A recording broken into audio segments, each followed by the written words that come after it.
Salut les gars, petit message avant que la vidéo commence, pensez à aimer la vidéo si vous avez apprécié le contenu, et surtout abonnez-vous et activez la cloche pour pas manquer les prochaines sorties. Bon, le chat, une trilogie contre Volkov, écoute, moi, comme je vous dis, moi c'est l'UFC qui décide. Quand l'UFC me dit une revanche contre Volkov, je discute pas, moi, je suis pas du genre à discuter. Je prends ce qu'on me donne. Il n'y a pas plus simple que moi les gars en termes de négociation. Je n'ai jamais été compliqué. Tu me proposes un truc, je te dis, il n'y a pas de problème, on y va. On n'a jamais dit non à aucune proposition. Vraiment.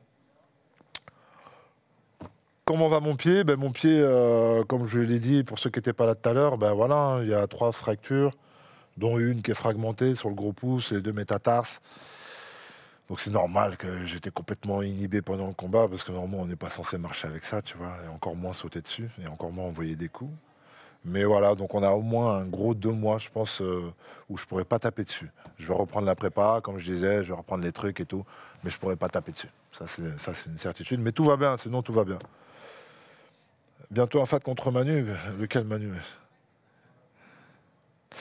Où peut-on acheter la boisson que tu avais tout à l'heure? Pour la boisson Choc, les gars, vous avez, pour faire simple, sur Instagram. Comme je sais qu'on est tous dans le digital, sur Instagram, vous allez voir, vous tapez Choc. J'ai même une story, moi, sur mes stories permanentes, là. On va vous mettre le lien dans le chat aussi. Voilà, c'est surtout pour l'hiver, en vrai de vrai. C'est les petites recettes de grand-mère pour passer l'hiver. Et je vous dis, ça fonctionne, vraiment. Tu te mets ta dose journalière. Tu peux t'en mettre 2 même. Moi, je sais que je m'en mets au moins 2. Parce que j'ai 2 entraînements par jour. À chaque début d'entraînement, je mets un petit truc qui pigmente le corps, tu vois. Et tu vois, je me mets bien, tu vois. Sinon, ça dit quoi le chat là? Vous avez hâte du deuxième passage, là, du deuxième tour, du deuxième plateau? Salut, Oumar, Cyril va affronter un top 15. T'en penses quoi du combat? Je pense qu'il a toutes ses chances. J'en avais parlé justement avec lui avant mon combat. Je parlais avec Oumar Sy. Je lui demandais c'était quoi le next. Et donc, du coup, il m'avait donné l'annonce avant que ça sorte, justement.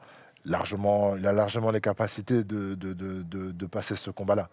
Ne serait-ce que par sa taille, par sa gestion, par sa longueur, etc. Et puis, c'est quelqu'un de complet, Oumar. Donc, non, non. Oui, le mec frappe fort, il est trapu. Mais voilà, c'est des profils qui sont largement gérables si jamais on prend pas de mauvais coups. Après, c'est vrai que ça peut arriver. Pinblade vs BSD, ben, ça va donner un combat super hype, hein, c'est cool, hein, je suis content parce que du coup, voilà, on croit toujours au BSD, on lui met encore des combats qui sont super intéressants. Donc, et comme encore une fois, exactement la même chose, il a les capacités de faire les choses bien. Quand ce sera, je ne sais pas exactement. Est-ce que, ouais, tu es vraiment rédhibitoire à l'idée de prendre un mec derrière toi? Bah ouais, forcément, si je regarde pour ma carrière, ce que je veux, c'est aller vers l'avant, les gars. Voilà, bon, je ne vais pas surprendre les gens si je dis que je veux aller vers l'avant, que ça fait 2 fois que je tape un gars derrière moi. Bon, moi, j'aimerais bien aller vers l'avant, je ne vais pas faire que ça, taper des gens derrière. Ça ne va pas me faire avancer, surtout. Donc j'aimerais bien, on verra, quoi. Pas dit surcoté, pas dit surcoté, pas dit surcoté, pas dit grosse hype, parce que pas dit très grosse personnalité. Surcoté, on ne sait pas.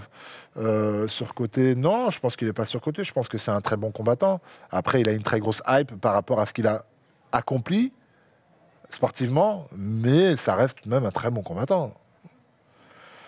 Un adversaire en vue, non, j'ai pas d'adversaire en vue, j'ai juste les mecs qui sont devant moi, donc Tom, Jones, et puis peut-être on parle beaucoup de Pereira qui veut jumper dans la division, donc je sais que ce sera les 3 gars qui sont devant moi. J'ai pas de nom, je veux juste aller vers l'avant, les gars. De toute façon, votre gars, il est motivé. De toute façon, je ne sais pas si à un moment donné, je vous ai déçu en termes de motivation, en termes de quoi que ce soit. Je sais que j'avais pas beaucoup de communication dans l'année qui est passée, mais c'était voulu un peu pour me préserver. Pour me préserver et surtout parce que j'étais très motivé à m'entraîner et à pas perdre de temps avec les réseaux. Je voulais pas que ça me gratte la tête pour rien, à vouloir débattre avec des gens qui m'appellent, qui me disent que je les ai refusés, nanani, nanana. J'ai mis tout ça de côté, j'ai fait aucune interview et je me suis entraîné. Je suis arrivé plus que prêt pour ce combat-là contre Volkov. D'ailleurs, je crois que ça s'est vu physiquement, avec des nouvelles méthodes, un nouveau préparateur physique. On était plein de belles intentions, etc. Malheureusement, comme je vous ai dit, ça n'a pas donné ce que ça a donné, ce qu'on a voulu faire, mais c'est pas grave, tu vois. On a quand même vu de belles choses au sol, tu vois. Des amenés au sol, de toute façon, j'avais pas le choix, donc je partais sur des amenés au sol, etc. Mais ça, c'est des choses, en vrai de vrai. Oui, c'est pas mon style de base, mais c'est des choses que je peux faire. C'est des choses que je peux faire, je l'ai montré, je suis capable. Puis j'avais déjà montré avant, au compte-goutte peut-être, mais voilà, j'ai montré que quand je faisais une amenée au sol ou un timing, généralement, ça a toujours été des bons timings. J'ai jamais fait une amenée au sol qui était bizarre. Que ce soit l'amenée au sol de Francis, timing de fou, que ce soit sur Tanner Bowser, bon, il n'était pas tombé, mais bon, Jairzinho, judo, etc. Bon, voilà. Bon, voilà. Le football, il a changé. Oh, oui. Des gros bisous à Kiki, le frérot. Bon, ici, il le sait déjà parce qu'il répond aux messages, mais il a toute ma masse fort. C'est terrible à partir du moment où on se met sur tes côtes. Hein. Comme il dit, c'est pour ça qu'il est sorti du silence, il est passé sur clic. Parce qu'à un moment donné, tu es obligé de parler, sinon les gens parlent pour toi. C'est ce qui s'est passé un peu pour moi aussi cette année. Tu es là, tu parles pas, mais rien qu'on salit ton nom. Et comme tu réponds pas, on continue à salir et on part sur des hypothèses et on construit des histoires fausses autour de toi. Et nanani, nanana. Qu'est-ce que c'est relou. Qu'est-ce que c'est chiant. Mais c'est comme ça. À partir du moment où tu es un sportif et tu es sous les feux des projecteurs, tu acceptes la situation. Et si tu n'es pas content, ben, tu te casses, tu vois ce que je veux dire. Mais ouais, force à Kiki. Et moi, j'ai aucun doute, les gars, à partir du moment où on a du talent, même si c'est pas facile de jumper. De toute façon, jumper au Real Madrid, il y a eu tellement d'exemples, je sais même pas pourquoi on s'acharne sur lui. Il y a un temps d'adaptation. Il y a un temps d'adaptation, on le sait quand on regarde un peu l'historique des gars, des grosses stars qui ont jumpé. Bah, ne serait-ce que Cristiano Ronaldo, que tout le monde respecte, je pense.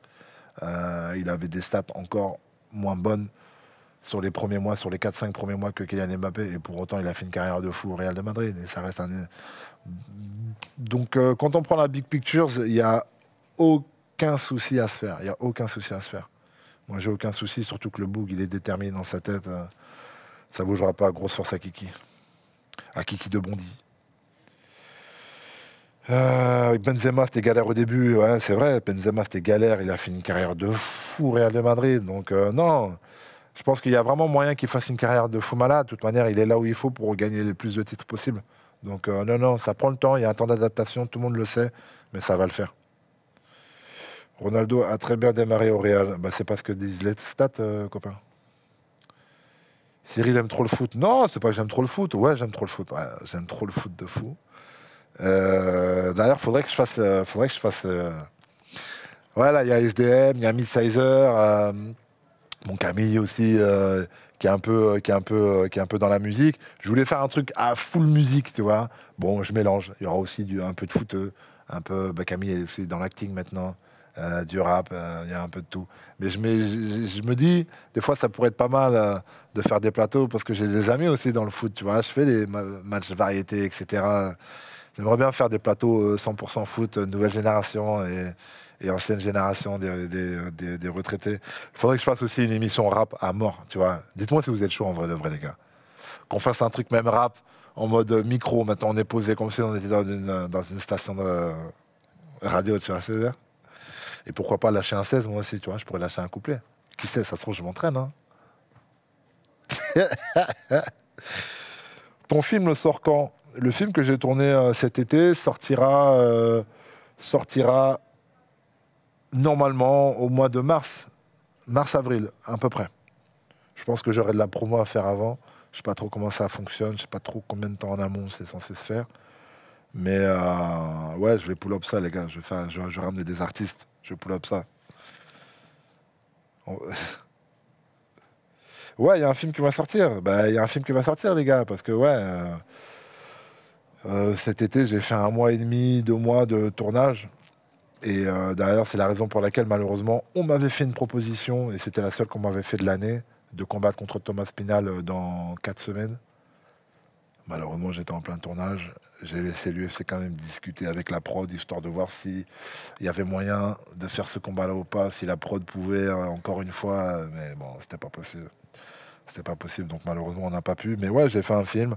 J'espère qu'il va plaire. C'est un film de genre. Bon, c'est un film d'action. Forcément, avec ma grosse tête, je vais pas faire un film... bon, quoi que aussi, je pourrais faire.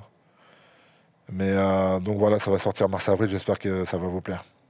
T'en penses quoi du fight Nassourdine Adesanya à venir en février? Je suis trop content de ce combat-là. Je suis trop content.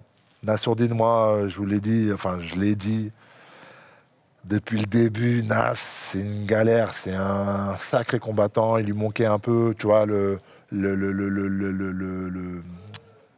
merde, comment on dit déjà? Il lui manquait un peu de bouteille, quoi. Il lui manquait un peu de maturité, voilà. C'est ça, un peu de maturité dans ses émotions, dans sa gestion d'émotions, etc. Mais en termes de skills, là, il commence à devenir un combattant expérimenté de l'UFC. Il va gérer de plus en plus ses émotions. Et je vous dis, ça va être une très galère. Et je vous le dis, et je le souhaite, Nassourdine aura la ceinture de l'UFC. Les gars, bon, t'as maté DTR, là, ouais, il va à Paris en septembre. Ouais, j'espère revenir combattre à Paris en septembre. Bon, les gars, je suis désolé. Il y a le deuxième plateau qui arrive.